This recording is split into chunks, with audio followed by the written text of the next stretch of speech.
दाराशी वादळ आई दारुगड दारुगड दारुगड ग आई दारुगड दारुगड दारुगड ग आई दारुगड दारुगड दारुगड ग आई दारुगड दारुगड दारुगड ग आई. सरते शेवटी देवानं गाराणं ऐकलंच. शालिवन शके 1551 शुक्ल नाम संवत्सर उत्तरायण शिशिर ऋतू फाल्गुन वद्य तृतीयेला सायंकाळी शुभ लग्न उदित असता कलियुगातील नरसिंहाचा ग्रहमंडलातील सूर्याचा नक्षत्रातील ध्रुवाचा या सम छत्रपती शिवरायांचा शिवनेरीवर जन्म झाला.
बालवयापासूनच शिवबांना माँसाहेब जिजाऊंनी रामायण महाभारतासारख्या गोष्टी सांगायला सुरुवात केली, ज्यामधून धर्म अधर्म सत्य असत्य न्याय अन्याय यातील फरक शिवबांना समजू लागला. तसेच शस्त्रास्त्र व शास्त्र या शिक्षणासाठी शहाजी राजांनी अनेक कर्तबगार माणसे नेमली, जसे की दादोजी कोंडदेव बाळकृष्ण पंत रघुनाथ पंत शामराज पंत अशा अनेक कर्तबगार माणसांच्या नेतृत्वाखाली महाराज बालवयापासूनच घडू लागले.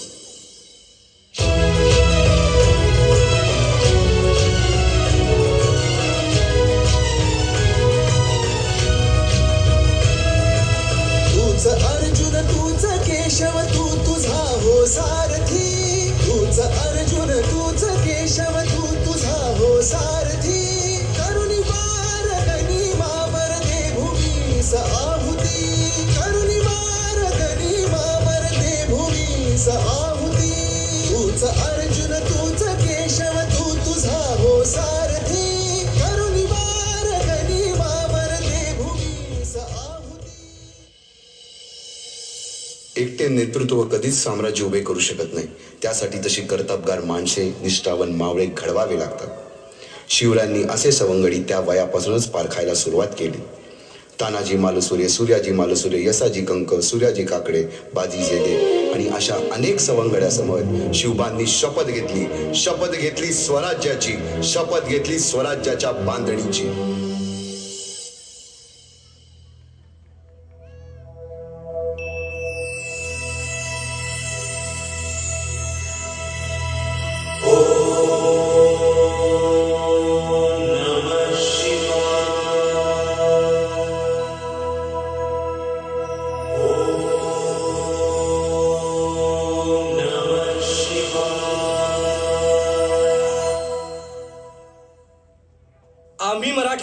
आम्ही मराठे यवनांची पीडा नष्ट करण्यासाठी हिंदवी स्वराज्य स्थापन करीत आहोत. यवनांची पीडा नष्ट करण्यासाठी हिंदवी स्वराज्य स्थापन करीत आहोत. राष्ट्रभावनेने संघटन करून राष्ट्रभावनेने संघटन करून देशावरील परकीयांचे आक्रमण नष्ट करीत आहोत. देशावरील परकीयांचे आक्रमण नष्ट करीत आहोत. स्वकीय व परकीय शत्रूंचे उच्चाटन करण्यासाठी स्वकीय व परकीय शत्रूंचे उच्चाटन करण्यासाठी स्वराज्य स्थापन करीत आहोत. स्वराज्य स्थापन करीत आहोत. यात तू आम्हास यश द्यावे. यात तू आम्हास यश द्यावे. हे राज्य व्हावे हे राज्य व्हावे ही तर श्रींची इच्छा. ही तर श्रींची इच्छा. रायरेश्वरासमोर शपथ घेतली आणि स्वराज्याची गोडदोड सुरू झाली. तोरणा किल्ला घेऊन स्वराज्याचे तोरण बांधले. पुढे मुरुंब देवाचा डोंगर, कुवारी गड, सुभान मंगल, कोंढाणा, शिरवळचा किल्ला, पुरंदर आणि 12 मावळ स्वतंत्र झाला. पुढे राजांनी पराक्रमाने जावळी देखील घेतली. परंतु त्यानंतर स्वराज्यावर ओढवले भले मोठे संकट. ते संकट म्हणजे अफजल खान.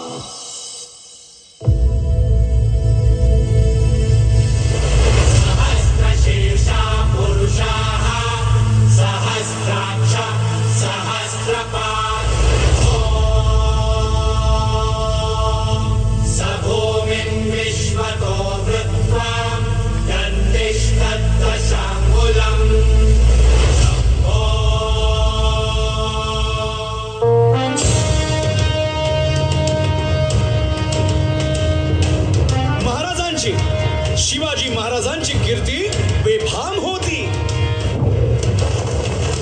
महाराजांची कीर्ती बेफाम, भल्या भल्यांना फुटला घाम. याला कोण घालील यस्सेने दरबारी पुस्ती बेगम. बडी बेगम म्हणजे अली आदिल शहाची आई बर का. नजरेत तिच्या अंगार दरबार झाला गपगार. कुणी घेईना पुढाकार, साऱ्यांनीच मानली हार. इतक्यात अचानक एक सरदार उठला, बोलला, हम लाएंगे शिवाजी को. आणि त्यानं विडा उचलला. नवतेच अफजल खान. या नवतेच अफजल खान जिता जागता जणू सहिताने. कान बोलला छाती ठोकून, शिवबाला टाकतो चिरडून.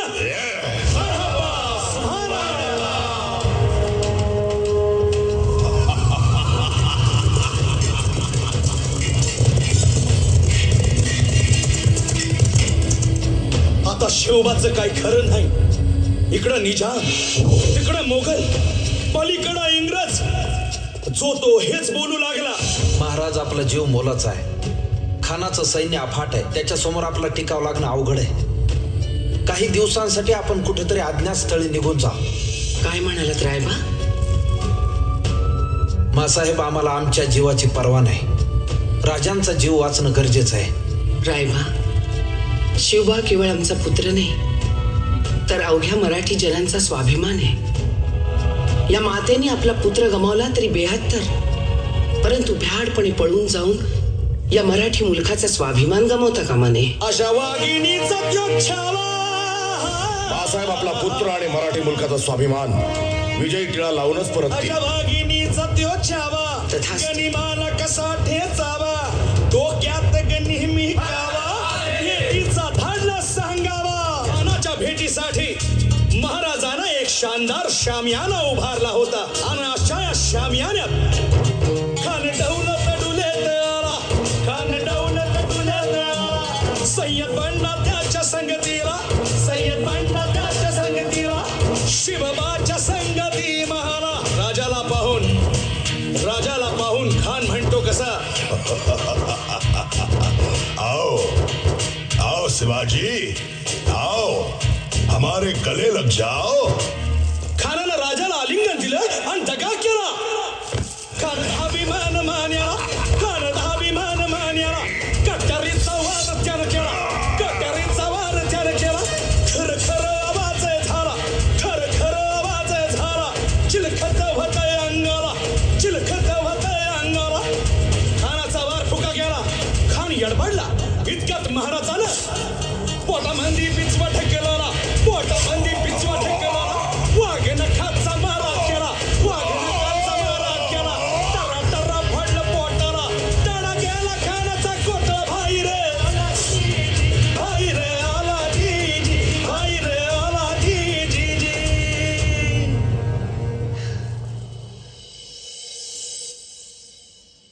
अफजल खानाच्या वधानंतर महाराजांनी स्वराज्यवाढीची मोहीमच हाती घेतली.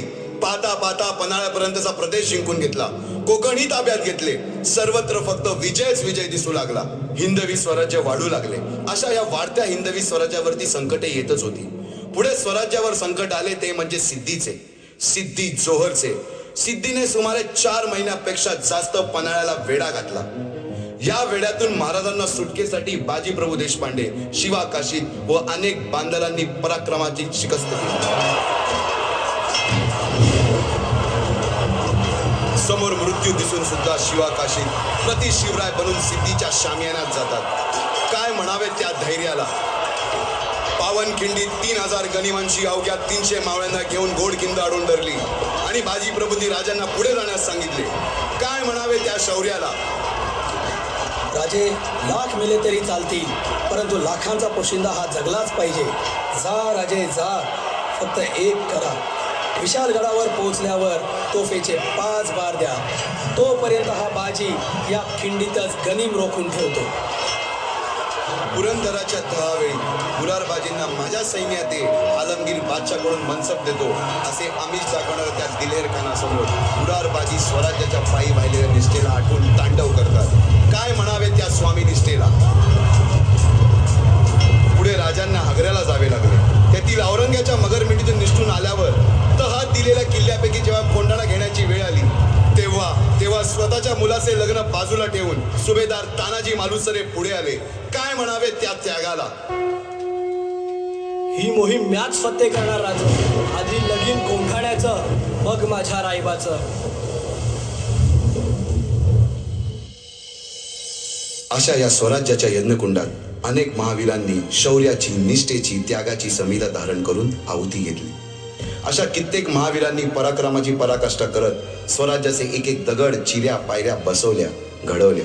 एक एक बुरुज बांधला गेला आणि आता वेळ आली त्या बांधलेल्या भक्कम गडावर विजयश्री धारण केलेला भगवा ध्वज चढवण्याची, म्हणजेच आपल्या महाराजांच्या, शिवरायांच्या राज्याभिषेकाची.